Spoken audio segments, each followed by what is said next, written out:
കഴിഞ്ഞ ദിവസം ഞാൻ ഈ പൂച്ചയോടൊപ്പമുള്ള വീഡിയോ ഇട്ടപ്പോൾ എൻ്റെ അടുത്ത് കുറച്ച് ആളുകൾ ചോദിച്ചിട്ടുണ്ടായിരുന്നു ഇത് എവിടെയാണ് ലൊക്കേഷൻ എങ്ങനെയാണെന്നൊക്കെ.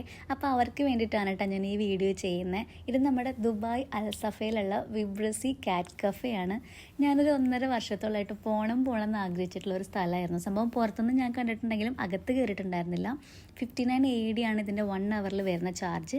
ചെല്ലുമ്പോൾ തന്നെ നമുക്ക് അവരുടെ സോക്സ് തരും. പക്ഷേ ഇതെങ്ങനെയാണ് ഇടാന്നുള്ളത് നമുക്ക് മനസ്സിലാവില്ല. കുറേ നേരം തിരിച്ചും മറിച്ചും നോക്കി ഞാൻ അവസാനം കണ്ടുപിടിച്ചിട്ട് 2 കല്ലും അതിട്ട് നമ്മുടെ ഷൂവിൻ്റെ മേലേക്കിടയിലും ഇതിടായിട്ട് ഞാൻ ഷൂ ഊരിയിട്ടാണ് ഇട്ടത്. ഇനി നമുക്ക് ഇവിടെ നിന്ന് നമ്മുടെ 1 അവർ സ്റ്റാർട്ട് ചെയ്യാണ്. അകത്തേക്ക് കയറുന്നതിന് മുമ്പ് തന്നെ അവർ ഇൻസ്ട്രക്ഷൻസ് ഒക്കെ നമുക്ക് പറഞ്ഞു തരും കേട്ടോ. ഈ പൂച്ചേനെ പിടിച്ച് പൊക്കാൻ പാടില്ല, അവറ്റങ്ങളെ ഡിസ്റ്റർബ് ചെയ്യാൻ പാടില്ല, അവരെവിടെയാണോ ഇരിക്കണത് അവിടെ പോയിട്ട് നമുക്ക് അതിനെ പെറ്റ് ചെയ്യാം, അതിനെ പാമ്പർ ചെയ്യാം, അങ്ങനെയൊക്കെ ചെയ്യാന്നുള്ളത്. പക്ഷെ പിന്നെയാണ് എനിക്ക് മനസ്സിലായത് ഇവരൊക്കെ നല്ല ജാട ടീംസ് ആണെന്നുള്ളത്. ഒരെണ്ണത്തിന് നമ്മളെ വേണ്ട, കാരണം അവർക്ക് എപ്പോഴും കിട്ടുന്ന സ്നേഹമാണ്. നമ്മൾ പോയി തൊടാൻ ചെന്നവർക്ക് ഇഷ്ടാവില്ല. കുറേ പേരെൻ്റെ വീഡിയോയിൽ കമൻറ്റ് ചെയ്തിട്ടുണ്ടായിരുന്നു എനിക്ക് ഓറയില്ല, നെഗറ്റീവ് ഓറയാണെന്നൊക്കെ പറഞ്ഞിട്ട്. പക്ഷെ ഞാനോട് സത്യം പറയട്ടെ, ഞാൻ എവിടെയെങ്കിലും പോയിട്ടുണ്ടെങ്കിൽ അവിടെ ഒരു പൂച്ച ഉണ്ടെന്നുണ്ടെങ്കിൽ ഉറപ്പായിട്ട് എൻ്റെ അടുത്ത് വരാറുണ്ട്. വന്നാൽ പിന്നെ എൻ്റെ അടുത്തൊന്നും പോകാറുമില്ല. പക്ഷെ ഇതുപോലൊരു അനുഭവം എനിക്ക് ആദ്യമായിട്ടാണ്, സത്യമായിട്ടും. കുറച്ച് കഴിയുമ്പോൾ അവിടുത്തെ സ്റ്റാഫ് നമ്മളുടെ പൂച്ചയ്ക്ക് കൊടുക്കാനുള്ള ട്രീറ്റ് കൊണ്ടുതരും. അപ്പോൾ അത് കഴിക്കാൻ വേണ്ടിയിട്ട് ഒക്കെപ്പാടെ നമ്മളുടെ അടുത്തേക്ക് വരും കേട്ടോ. അപ്പോൾ കുറച്ച് നേരം നമ്മളുടെ അടുത്തൊക്കെ ഉണ്ടാവും. പക്ഷെ അത് കഴിയുമ്പോൾ അവരവരെ പാടുവയ്ക്ക് പോകും. പിന്നെയും നമ്മൾ അവരെ പിന്നാലെ അടക്കണം. കുറേ എണ്ണയൊക്കെ നമ്മുടെ അടുത്ത് ഇരുന്ന് തരും. പക്ഷെ ചിലതൊക്കെ നമ്മൾ ചെല്ലുമ്പോഴത്തേക്ക് ഓടിപ്പോവും. ആ വീഡിയോസാണ് ഞാൻ മുമ്പത്തെ വീഡിയോയിൽ എഡിറ്റ് ചെയ്തിട്ടുണ്ടായിരുന്നത്. ഫുഡ് കഴിക്കലൊക്കെ കഴിഞ്ഞിട്ടുണ്ടെങ്കിൽ പിന്നെ അവർ എക്സസൈസ് ചെയ്യാൻ പോകും. ഇവിടെ ഒരു റിങ് ഉണ്ടായിരുന്നു, നല്ല രസം ഉണ്ടായിരുന്നു. അതിൽ ഓരോ പൂച്ചകൾ ഇങ്ങനെ മാറി മാറി എക്സസൈസ് ചെയ്യുന്നത് കാണാൻ. ചിലർ മാറി കൊടുക്കില്ല. അപ്പോൾ അടുത്ത് ഇങ്ങനെ പാവം പോലെയൊക്കെ നിന്ന് ഓരോരുത്തർ ഇങ്ങനെ കാത്തിരിക്കും.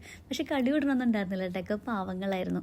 പിന്നെ കുറേ എണ്ണം കിടന്ന് ഉറങ്ങുന്നുണ്ടാവും. അതിൻ്റെ അടുത്ത് പോയിട്ട് നമുക്ക് ഉറങ്ങുന്നതിനെ ഉണർത്താൻ പാടില്ല എന്നൊക്കെ എനിക്കറിയാം. പക്ഷെ എനിക്ക് സത്യം പറഞ്ഞാൽ അവിടെ ചെന്നപ്പോൾ ഭയങ്കര ആക്രാന്തായിരുന്നു. കുറച്ച് കഴിഞ്ഞപ്പോൾ അവിടുത്തെ സ്റ്റാഫ് വന്നിട്ട് കാറ്റിനെ മടിയിലേക്ക് ഇരുത്തി തന്നു കേട്ടോ. പക്ഷെ 2 മിനിറ്റ് പോലും ഇരുന്നില്ല. അപ്പുറത്തെ ഒരു പൂച്ച വന്നപ്പോഴത്തേക്ക് അതിൻ്റെ പിന്നാലെ അത് വാൽവാടി പോയി. എനിക്ക് ഭയങ്കര വിഷമമായി പോയി. പിന്നെ എന്താണ് സന്തോഷം എന്ന് പറയുന്നത്, കുറച്ച് നല്ല ഫോട്ടോസൊക്കെ കിട്ടി. പിന്നെ അതിനെല്ലാം മേലെ നമ്മൾ അത്രയും സമയം അവറ്റങ്ങൾ കൂടി ഇരിക്കുമ്പോഴില്ലേ നമ്മൾ എല്ലാ ടെൻഷനും മറന്ന് അങ്ങനെ നമ്മളങ്ങനെ ഇരുന്ന് പോകും. സത്യം പറഞ്ഞാൽ 1 അവർ പോണ വഴി അറിയില്ല കേട്ടോ. പക്ഷെ നമ്മൾ മറന്നാലും സ്റ്റാഫ് മറക്കില്ല എന്ന് പറഞ്ഞ പോലെ 1 മണിക്കൂർ ആകുമ്പോഴത്തേക്കും അവരൊന്ന് പറയും യുവർ ടൈം ഈസ് ഓവർ. അപ്പോൾ നമുക്ക് പുറത്തിറങ്ങുമ്പോഴേ ഇറങ്ങുന്ന വശത്ത് തന്നെ ഒരു റോളറുണ്ട്. അതായത് ഈ ഹെയറൊക്കെ കളയാൻ വേണ്ടിയിട്ടുള്ളതാണ്. അപ്പോൾ നമ്മുടെ മേത്ത് പൂച്ചരോമങ്ങളൊക്കെ ആയിട്ടുണ്ടെങ്കിൽ നമ്മൾ അത് വെച്ചൊന്ന് റോൾ ചെയ്യുകയാണെന്നുണ്ടെങ്കിൽ അത് പൊക്കോളും. അപ്പോൾ ഇതേപോലെ സുന്ദരി പൂച്ചകളുടെ കൂടെ ടൈം സ്പെൻഡ് ചെയ്യാൻ ഇഷ്ടമുള്ള ആൾക്കാർക്ക് വേണ്ടിയിട്ട് ഞാനിതിൻ്റെ ഡീറ്റെയിൽസും ലൊക്കേഷനും ഒക്കെ ക്യാപ്ഷനിൽ മെൻഷൻ ചെയ്തേക്കാം കേട്ടോ.